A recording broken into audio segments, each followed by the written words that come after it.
Today's video is about a game that I've always liked, but it turns out that I had no idea about the messed up reality of what the story is actually about. And that's Outlast. I've talked about it before and praised its visual style, but I always thought that the story was a bit lackluster. And initially it kind of made sense. The gameplay is so hectic and stressful that you're not really focused on anything else. The objectives are kept simple and the story seems pretty clear.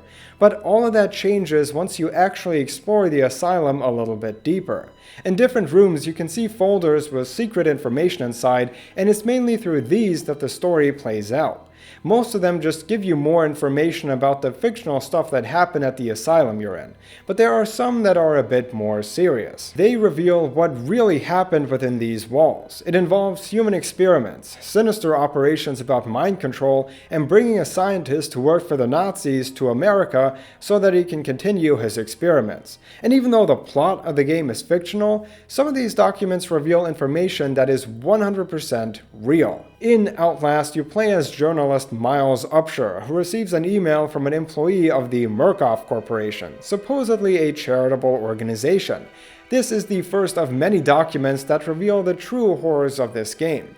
The employee writes that Murkoff is not what it seems and holds some very dark secrets at Mount Massive Asylum, a mental institution they own. According to the email, patients are being abused and mistreated for the profit of Murkoff. You break into the building and see that things aren't quite right. All the staff are dead and the patients are running freely around the building. Some of them are very violent. It's total chaos. Quickly you become trapped inside, and while being chased around by the patients, you have to find a way out. So after the first hiding sequence where you run away from Chris Walker, one of the main villains, you have the option to pick up a classified folder in the basement. And the first words on the page are MKUltra. So MKUltra was a secret, illegal CIA human experimentation program, and it really happened during the Cold War. It came to be due to fears that the Soviets had developed mind control technology and used it to create spies that would infiltrate the US. So in the 1950s, the US launched their own mind control experiments. The game gives you information about the origins of MKUltra. After killing Richard Traeger and shortly before entering the courtyard of the asylum, you're in a hallway where there's a security booth with one of the classified documents on the desk. Even though the document is slightly altered, it's a direct copy of a real CIA file. The reference numbers in the headers are also real and will allow you to find the original papers. The document reads, MKUltra, Special Research Bluebird, General Problem. For the past several months, Bluebird has been endeavoring to ascertain, by research, study, instruction, and some practice, what value, if any, can be derived from sleep induction and hypnotic techniques when applied to war and specific agency problems. 3. Can we create by post-hypnotic control an action contrary to an individual's basic moral principles? 7. Can we guarantee total amnesia under any and all conditions? 8. Can we alter a person's personality? How long will it hold? Operation Bluebird was the code word for an experimentation program that later became MKUltra, and the goals here sound pretty strange as they're phrased very carefully. Essentially, the idea was to either create a truth serum that could be used on suspected communist spies, or completely wipe someone's personality and implant it with new beliefs, which, if successful, could, for example, be used to create sleeper agent assassins for the CIA that can kill people on command regardless of the person's beliefs.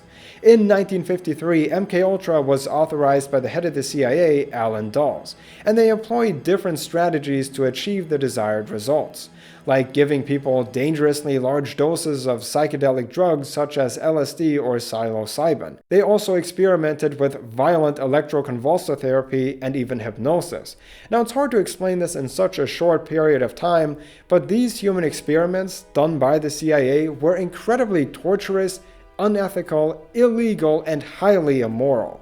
The CIA believed that in order to effectively wipe someone's mind, they needed to destroy people mentally, after which they could reprogram them almost from the ground up.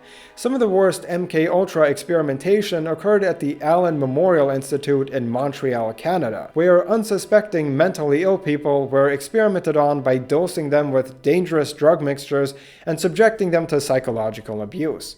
And the parallels between the Allen Memorial Institute and the fictional Mount Massive Asylum are intentional. During a teaser for the upcoming third game, Outlast Trials, the developers have referenced this place directly. Hi, my name is Karl Schniara. I'm a psychiatrist. This is the Allen Memorial Institute. It's a great training center, but it's also where Dr. Cameron's experiments occurred, linked with MKUltra. Parents that were in the Allen Memorial Institute and participated in these experiments would later come home and not even recognize their own children. Some of them were also kept in rooms where there was a tape playing on a loop that, for days on end, would say something like, "Your mother hates you." There's all kinds of strange things. But between the years of 1951 and 1954, there was a great deal of effort put into the experimentation with hypnosis, which is mentioned in one of the hidden documents in Outlast. In the first MKUltra document that you can find, there is a summary of one of these experiments. Once again, it's a real CIA document with a reference number 190619, and it details a human experiment that took place on February 10, 1954. It reads, "A post-hypnotic of the night before, pointed finger you will sleep, was enacted. Mrs. Jackson and Pierce immediately progressed to a deep hypnotic state with no further suggestion. Miss Pierce was then instructed, having previously expressed a fear of firearms in any fashion, that she would use every method at her disposal to awaken Miss Jackson, now in a deep hypnotic sleep. And failing this, she would pick up a nearby pistol and fire it at Miss Jackson. She was instructed that her rage would be so great that she would not hesitate to kill Jackson for failing to awaken." Just for clarification, because I didn't quite understand it, the term post-hypnotic refers to a suggestion given to a person while they're under hypnosis. The document continues. 2. Miss Pierce carried out these suggestions to the letter, including firing the unloaded pneumatic pistol gun at Jackson and then proceeding to fall into a deep sleep. After proper suggestions were made, both were awakened and expressed complete amnesia for the entire sequence. Miss Pierce was again handed the gun, which she refused in an awakened state to pick up or accept from the operator. She expressed absolute denial that the foregoing sequence had happened. If you search for the real CIA document, you will find some minor changes. In the Outlast version, the redacted parts of the documents are filled in. We don't actually know who participated in this, as the names are thoroughly scratched out in the original, so the game gives them names. Also, the Outlast version tells us that this happened at the fictional Mount Massive Asylum. There was a wide range of people who participated in these experiments. One group was mental health patients recruited under the guise of providing them medical treatment. That's what Murkoff is doing at Mount Massive Asylum while posing as a charitable organization helping people. Now, these patients were often unable to give consent to the experiments and didn't really know what was being done to them or why. Also, sometimes people who had rather minor problems like asthma were promised help by places like the Allen Memorial Institute, but after being committed, they were forced to be test subjects in MKUltra. The reason for why they picked these people seems obvious, and it's stated quite clearly by one of the people in the game. "I had to burn it. All of it. Murkoff took so much from us. Used us. Turned us into these things because nobody cares about a few forgotten lunatics. So let it burn. Burn the whole goddamn thing down."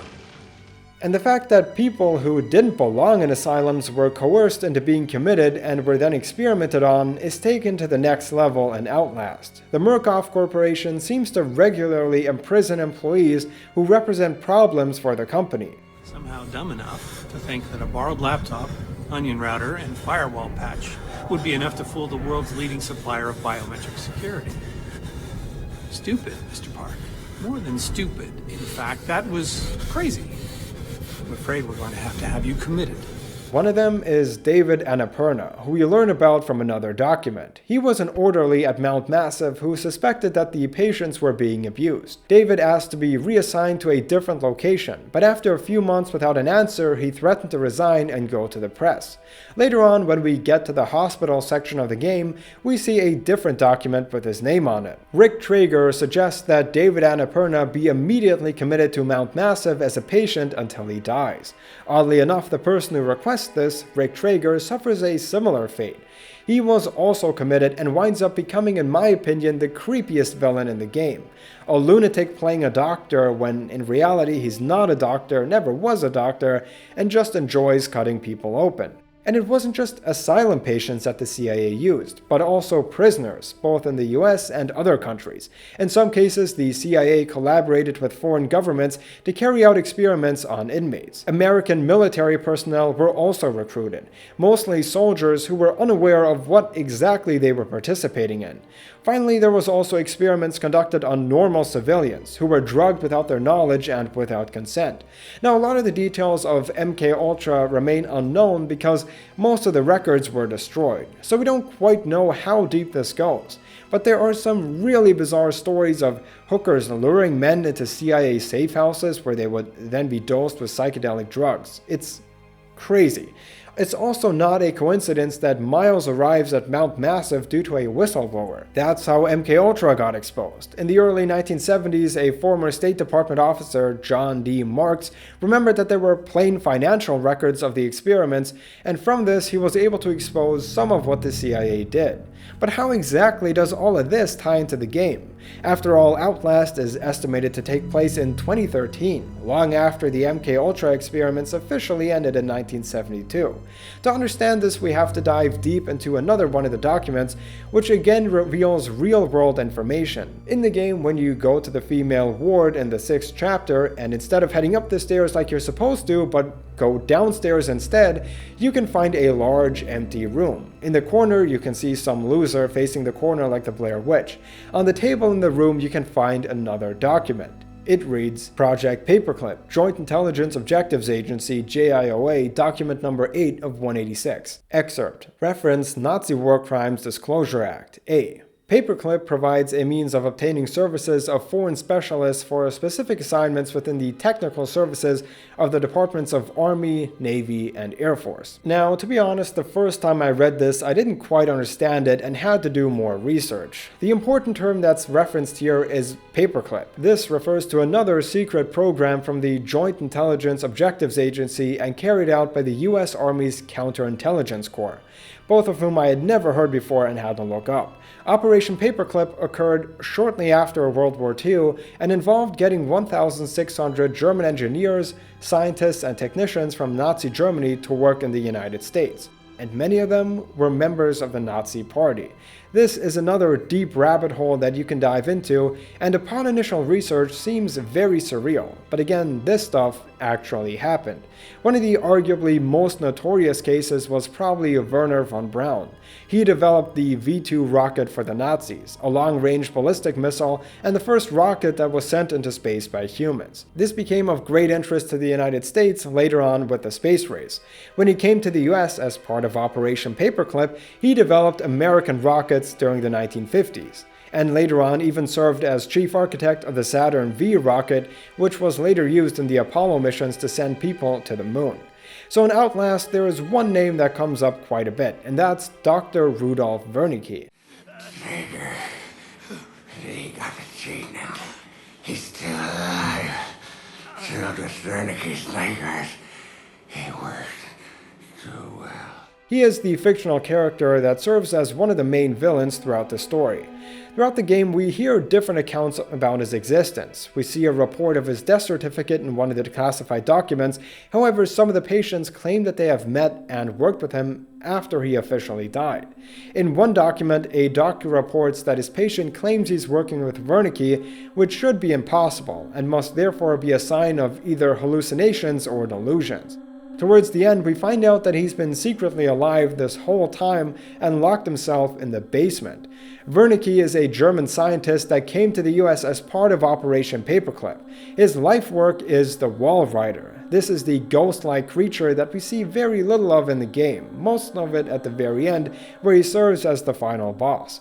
If you play Outlast blindly, it might seem a little hard to understand what exactly this thing is, and furthermore, what this has to do with the people in the asylum, but the documents provide us with some more information. It's mentioned that the Wallrider is part of German folklore. It's a demonic creature that torments sleepers. The victims often feel like there's something sitting on their chest. This is a common experience when having a sleep paralysis episode.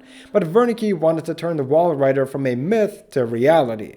Even though it appears like a ghost, this thing is actually made up of a big swarm of nanorobots, and this swarm is controlled by people in a lucid dream state. So Wernicke needed test subjects to put into this dream state. During World War II, he was briefly able to create the Wallrider, but with the fall of Nazi Germany, his tests were cut short. He was then brought to the US as part of Operation Paperclip, and during the Cold War continued his work, but without any success. When we enter the theater in the asylum, an old film roll begins playing in which Wernicke explains why his experiments failed. He states that the reason why he was able to create it during World War II was due to the traumatic experiences of the test subjects. You're saying the experiment needed The proximity to death, to overwhelming madness. Only a test subject who had witnessed the horror was capable of activating the engine. When these incredibly fearful people participated in the Wallrider program, they were able to control the swarm. In other words, test subjects needed to be on the brink of insanity for the experiment to work. Then many years later, the Murkoff Corporation became interested in Wernicke's Wallrider and wanted him to continue his experiments. And they had a plan for how to replicate the results that he achieved during the war. Torture asylum patients. But torture them how? Well, that's not exactly stated in the game, but it's my belief that Murkoff just continued what the CIA did, because the MKUltra experiments were already deliberately designed to completely break people apart mentally. That's also why I think we find these documents throughout the asylum. They of course show the history of the building, as we see that some of the MKUltra experiments took place here, but it's also possible that the people running the place were looking to these documents for guidance. So make the patients undergo enough trauma so they can control the Wallrider.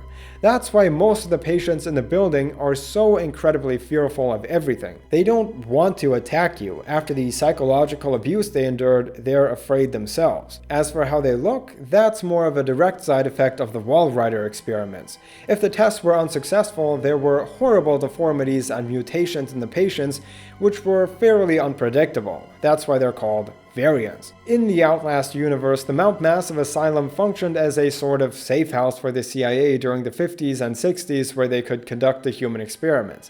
In 1972, with the ending of MKUltra, Mount Massive was officially closed, until it was later reopened when Murkoff bought the place. What Murkoff does is equally as ridiculous and cruel as what the CIA did. Even though the Outlast story is entirely fictional, the game is trying to tell you that this type of stuff, highly unethical human experiments involving drugging of unwilling participants, total abuse of mentally ill people under the guise of providing them help, and effectively imprisoning innocent people and then writing them off as lunatics so that nobody gives a damn, that really happened, and it was done by the people we're supposed to trust the most. That is what we're witnessing at Mount Massive Asylum. Well, okay. So that was today's video. I hope you guys enjoyed it. If you did, remember to smash like, smash subscribe, and I hope I get to see you guys in the next video. Bye, guys.